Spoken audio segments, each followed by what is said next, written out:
Hello, Nia. Hello, Kenton. It's Papa again. It's been 110 days since you guys were ripped from our lives. 110 very long, heart-wrenching days. Grandma, Uncle Gabe, Auntie Ducky, Auntie Roro, Lilo, we all miss you guys terribly. We love you very much, and we can't wait for the day when we can be around you again and love you the way we used to. Today I wanted to talk to you about something that my grandmother used to do with me. She was a school teacher, and she would do a lot of poetry, some mushy poetry, but in particular as a kid, especially a young boy, I loved Shel Silverstein. And she was so expressive when she read it. She would just, move her hands, she would exaggerate the words, and it was great, and it was awesome. And it got me so interested. I didn't know she was pretty sneaky. She wanted her grandson to be educated, so she had me read it. And it really got me interested in reading, so I read a lot when I was little. Very fast and a lot, comprehended so quickly. But that was because of her and Shel Silverstein.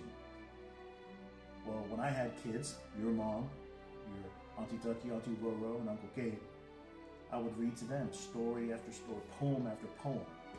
When they hit the age of 13, I would give them a poem and say, this was your poem from me to you that I think it best fits you for the future or now. But there was one poem in particular that became famous with them. Even as adults, when I would go to say it, they'd all come to the living room and they'd get in a semicircle on the floor. Even after you were born. I tried saying it to you a few times, but you would always want me in my arms whenever I'd stand up somewhere. You wanted me to carry you, you wanted me to play with you. If I was doing something, you wanted to be right there, Nia. Kenton, I never got the chance. I never got the chance with you.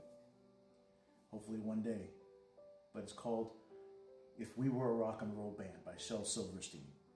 And I don't have the book here right now. It's packed up somewhere. We're still unpacking for moving.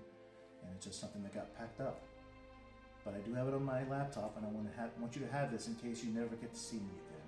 Or at least you'll have a recording, and maybe you'll do this with your kids. So here we go. Special note, if I ever did anything out of sequence, or if I didn't say a word correctly, Auntie Roro especially, or Uncle Gabe, would make me restart the whole poem. So of course, being a dad, I would do it on purpose sometimes, because they'd all get into a fit. Usually your mom and your Auntie Ducky would sit there and laugh about it because they knew I was doing it on purpose, but they just got a kick out of it, watching the two littles go crazy. But here we go.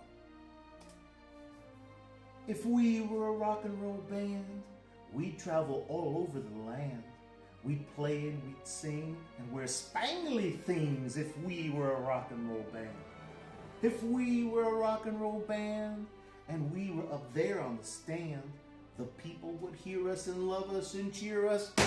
Hooray for a rock and roll band. If we were a rock and roll band, then we'd have millions of fans. We'd giggle and laugh and sign autographs if we were a rock and roll band.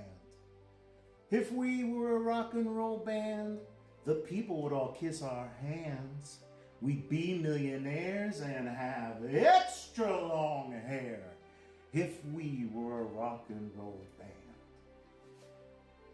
But we ain't no rock and roll band.